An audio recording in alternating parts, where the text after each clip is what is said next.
Hello, my name is Sonali Chopra. Welcome back to another episode of Around the World.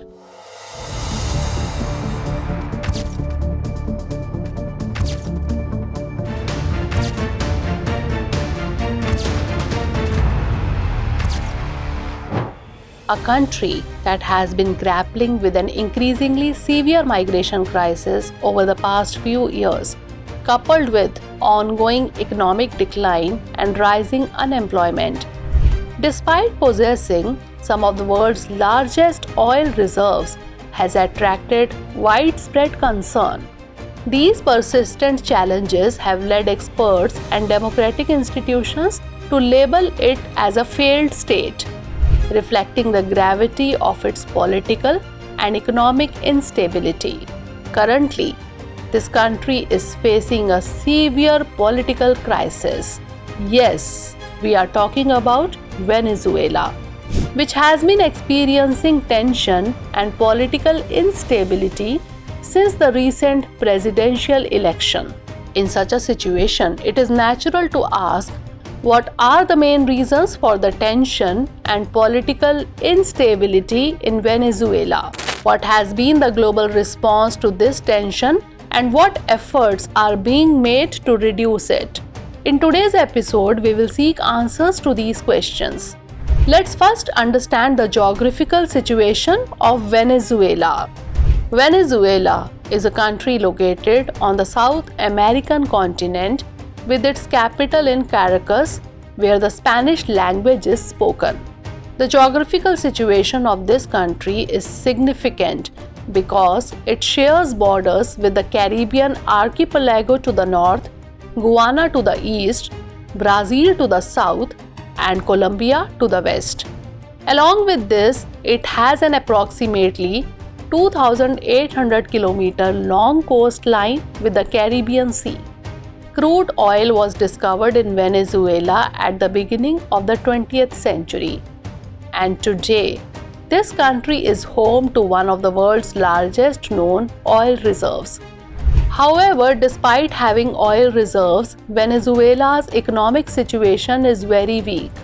In fact, this country is struggling with poverty, unemployment, and a migration crisis. Now let's try to understand the reasons behind the protest in Venezuela. The main reason behind the protest in Venezuela is the recent presidential election in which Nicolas Maduro has been re-elected for a third term. But opposition parties have accused this election of widespread fraud and manipulation of results. In fact, opposition leader Maria Corina Machado called for nationwide protest to increase pressure on President Maduro. For this reason, opposition supporters are protesting across the country and demanding a rerun of fair elections. It is highly interesting that opposition leader Machado is banned from contesting the election, yet she is active in these protests and is urging the public to protest without fear.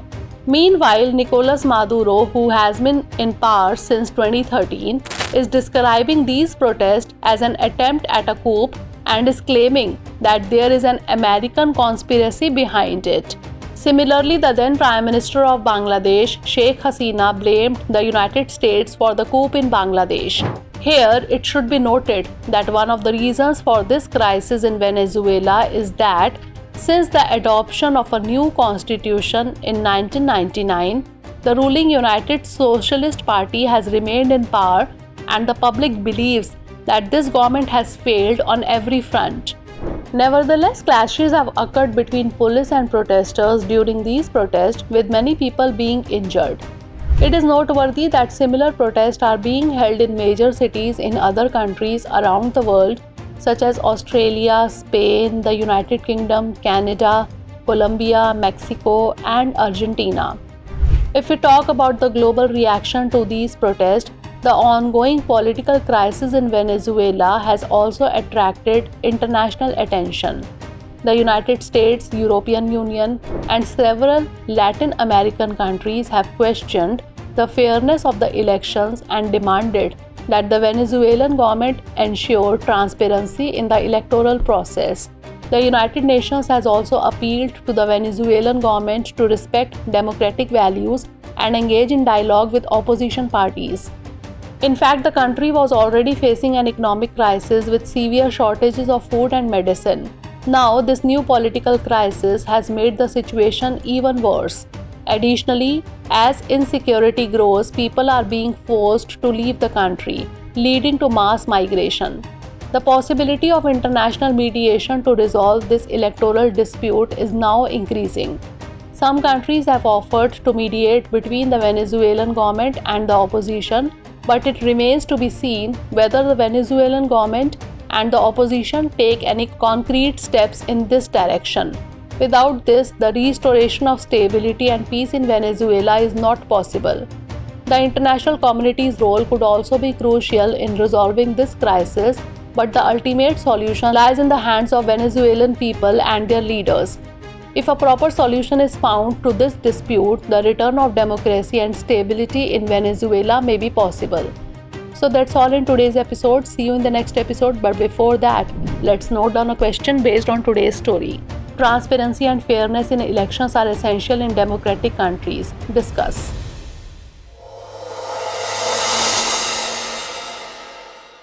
For more informative content, like, share and subscribe. And do not forget to press the bell icon to get the notifications.